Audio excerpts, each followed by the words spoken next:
नमस्कार दोस्तों। आज मैं आप सबको डॉक्टर डी.एस. शुक्ला द्वारा लिखी एक कहानी भीष्म की पीड़ा सुनाने जा रही हूँ। दोस्तों, भीष्म पितामह के अंतिम समय में उनके हृदय में जो गहन मंथन चल रहा था, उसकी बहुत ही सुंदर प्रस्तुति है ये कहानी। तो आइए सुने कहानी। कुरुक्षेत्र की रणभूमि, समय आधी रात। सर्वत्र घायलों की पीड़ा भरी चीख पुकार के बीच स्वास्थ्य रक्षकों की सांत्वना देती वाणी नीरवता में स्पष्ट सुनाई दे रही थी। सियार आदि मांस भक्षियों को घायलों से दूर रखने के लिए मशालें जल रही थीं। रणभूमि के एक कोने में एक विशेष क्रम व्यवस्था में मशालें लगी थीं। किसी विशिष्ट घायल की सुरक्षा में सशस्त्र सैनिक तैनात थे। इनके मध्य में एक व्यक्ति शरशैया पर लेटा था। केश व शरीर के सभी रोम पूर्ण रूप से श्वेत हो चुके थे, परंतु शरीर बहुत ही सुगठित और बलिष्ठ था। गांडीव की प्रत्यंचा की भांति तने हुए स्नायु तंतु, बलिष्ठ मांसपेशियां, सुता हुआ शरीर किसी भी बलिष्ठ युवक को लज्जित करने में सक्षम था।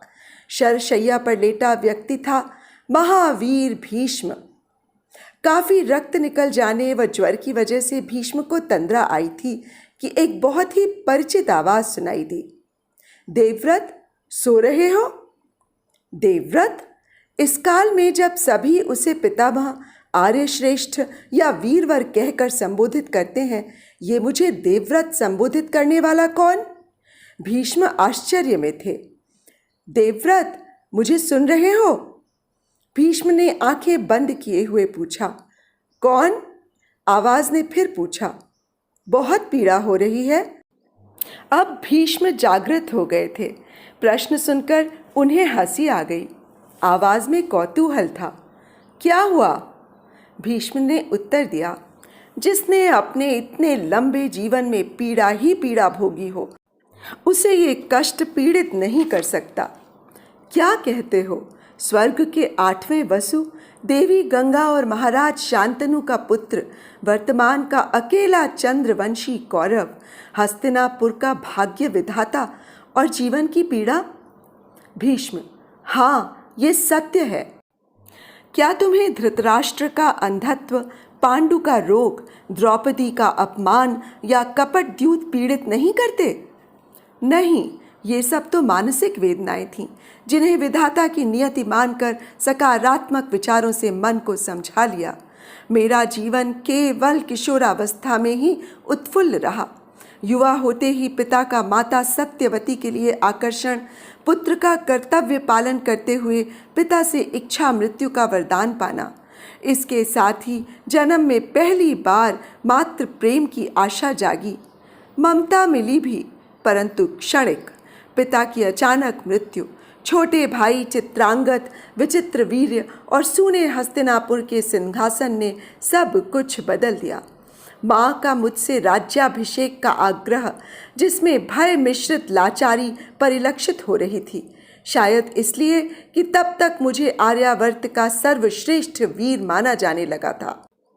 माता को मैंने उनके पिता मत्स्यराज को दिए हुए अपने वचन की याद दिलाई और उस पर दृढ़ रहने का वचन पुनः दोहराया। तभी वह आश्वस्त दिखी। मुख पर आती हुई मुस्कान को हटाते, वापस ठेलते हुए उन्होंने कहा, वत्स, तुम्हारी जैसी इच्छा। वत्स? अचानक में पुत्र से वत्स कैसे बन गया? मैंने माता की ओर देखा। उनके चेहरे पर भय और लाचारी का स्थान आत्मविश्वास ने ले लिया था। उनके चेहरे पर दृढ़ निश्चय दिखा। उन्होंने मुझे विचित्र दृष्टि से देखा।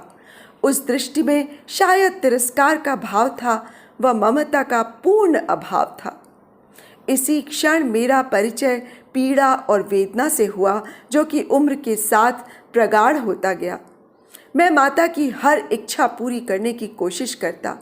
उसके पालन में धर्म और अधर्म के बीच की रेखा पार करने में भी मैं नहीं हिचका।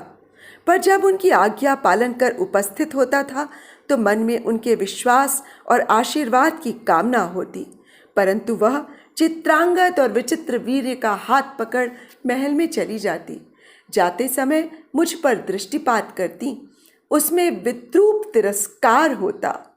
कुछ दिन प्रतीक्षा के बाद मैं पुनः अपनी कुटिया, जो हस्तिनापुर के बाहर गंगा के किनारे थी, लौट आता था। गंगा की लहरों में मुझे शांति मिलती थी। राज्य द्वारा इसका भी ध्यान रखा जाता था कि मुझसे मिलने कोई महत्वपूर्ण व्यक्ति न आए। युवावस्था का मेरा ये वानप्रस्थ कुछ समय के अंतराल के बाद राजमहिषी के रथ और उनके रक्षकों के कोलाहल से टूटता। मैं स्वीकार किए जाने की आशा से उनके स्वागत को कुटिया के द्वार पर पहुंचता। क्षितिज पर उनके रथ की पताका धीरे धीरे पास आती दिखाई देती। रथ कुटिया के सामने रुकता। मैं माता को प्रणाम करता। सिर ऊपर उठाते ही माता की वही दृष्टि मुझे स्तब्ध कर देती। मुझे ज्ञात हो जाता कि हस्तिनापुर में कोई संकट है। माता अपनी रुष्ट और व्यंग्यात्मक वाणी से बताती कि संकट का कारण मैं ही हूँ, अतः उससे निपटना मेरा धर्म है। पता नहीं क्यों, मैं नहीं जानता, उनकी वाणी और दृष्टि मुझ में अपराध बोध क्यों पैदा कर देती, जबकि मैं भली भांति जानता था कि उस संकट का कारण मैं नहीं हूँ। फिर भी शरीर में इतने बाण लगे हैं, पीड़ा तो होगी ही। आवाज़ ने फिर कुरेदा। हृदय की पीड़ा के सामने शारीरिक पीड़ा नगण्य होती है। तो क्या अर्जुन का बाण जो हृदय पर लगा वही पीड़ा कर रहा है? एकाएक भीष्म का स्वर स्नेहातिरेक से रूंध गया। नहीं, पार्थ ने मुझे केवल युद्ध से विरत करने के लिए मुझ पर शरसंधान किया। हृदय और मस्तिष्क में एक भी बाण नहीं लगा। फिर हृदय की पीड़ा कैसे? भीष्म अब तक पूर्ण रूप से चेतन हो चुके थे। उन्होंने आवाज़ देने वाली आकृति को पहचाना। वह उनकी ही अनुकृति थी। भीष्म ने जान लिया कि वो उनकी ही जीवात्मा है जो उन्हें अंतिम समय ग्रंथि से मुक्त कर रही थी। उन्हें याद आया, सूर्य उत्तरायण हो चुका था। उन्होंने उत्तरायण में ही देह त्यागने की इच्छा की थी।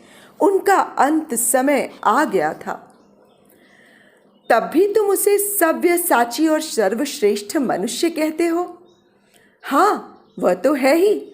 मेरे ऊपर प्रहार के पीछे कृष्ण की प्रतिज्ञा भंग होने का विषाद और ये सत्य अनुमान कि मुझे युद्ध में विरत किए बिना धर्म युद्ध नहीं जीता जा सकता। फिर भी उसने मस्तिष्क और हृदय का संधान नहीं किया था। एकाएक उनके आसपास आदर मिश्रित स्वर उठने लगे थे। सावधान हलचल होने लगी थी। वातावरण में अजब शांत चेतना फैल रही थी। शीतल सुगंधित बयार डोलने लगी। भीष्म जान गए कृष्ण पधार रहे हैं। कृष्ण कितना महान है, अद्भुत है। मेरा अंतिम समय जानकर मुझे कृतार्थ करने आ रहा है। इसीलिए कुछ लोग उसे ईश्वर का अवतार मानने लगे हैं। वासुदेव कृष्ण का प्रणाम स्वीकार करें पितामह। कैसे हैं? कष्ट तो आपको व्याप्त नहीं होता? समय से आए हो मोहन। मेरे प्रयाण का समय निकट है। तुमने दर्शन देकर कृतार्थ कर दिया। अंतिम समय में मेरा प्रणाम स्वीकार करो गोविंद। कृष्ण विस्मित होते हुए, क्या बात है पितामह, आपकी वाणी में संशय है? हाँ केशव, मैं ब्रह्मचारी मृत्यु को प्राप्त हो रहा हूँ। बगैर श्राद्ध कर्म के गति कैसे होगी? हृदय में उपेक्षा की पीड़ा बाकी है। ऐसे में मुक्ति कहाँ? तुम कुछ कर सकते हो? कृष्ण अपनी मोहक हंसी के साथ बोले, आप तो परम ज्ञानी हैं पितामह। संसार में कोई भी पूर्ण नहीं है। चंद्रमा में भी दाग है। माता शब्द में भी विक उपसर्ग लग जाने से उसमें मानवीय कलुषताएं आ जाती हैं। वो स्वयं के पुत्र के लिए संरक्षण ग्रंथ से ग्रसित हो जाती है। प्रत्येक सामर्थ्यवान उसे निज पुत्रों का प्रतिद्वंदी प्रतीत होने लगता है, चाहे कितना भी हितैषी क्यों न हो। पुत्र हित में वो उससे आशंकित रहती है और उसे दूर रखने का प्रयास करती है। भगवान राम को ही देखिए, मर्यादा पुरुषोत्तम थे, परंतु क्या विमाता को आश्वस्त कर सके? नहीं। कैकई ने उन्हें 14 वर्षों के लिए दूर करके अपने पुत्र की सुरक्षा सुनिश्चित की थी। आप इसे अपनी हार न मानिए। और अपने हृदय में न रखिए। एकाएक कृष्ण का स्वरूप तेजोमय होने लगा। चेहरा सैकड़ों सूर्यों की आभा से दीप्तमान हो गया। भीष्म को छोड़ सभी की आंखें प्रकाश से मुदने लगीं। कृष्ण का दाहिना हाथ आकाश की ओर उठा। मेघ गर्जन सी गंभीर वाणी में कहा, मैं वासुदेव कृष्ण भीष्म की मुक्ति हेतु व्यवस्था देता हूँ। आज के बाद जो भी श्राद्ध कर्म करेगा वो भगवान विवस्वान के बाद भीष्म पितामह को जल देगा। उसके बाद ही अपने पितरों को तर्पण करेगा। भीष्म को संबोधित करते हुए बोले, और पितामह, आज से आपकी पीड़ा का थोड़ा भाग आने वाले समय में हर विमाता का सुपुत्र भोगेगा। अब आप निश्चिंत रूप से गोलोक में निवास करें। कृष्ण की मुद्रा धीरे धीरे शांत और सामान्य होने लगी। लोगों ने देखा पितामह मुक्त हो चुके थे। तो अभी आप सुन रहे थे डॉक्टर DS शुक्ला जी द्वारा लिखी ये बहुत ही सुंदर कहानी भीष्म की पीड़ा। दोस्तों, आप सबको कहानी और मेरा वाचन कैसा लगा? यदि हो सके तो कमेंट बॉक्स में अवश्य बताइएगा।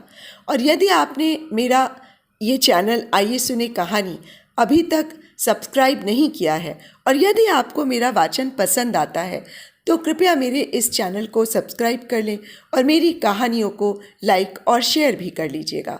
और हाँ, बेल आइकन भी अवश्य दबा दीजिएगा जिससे कि मेरी आगे आने वाली कहानियों की नोटिफिकेशंस आपको मिलती रहें। तो मुझे इजाज़त दीजिए। नमस्कार।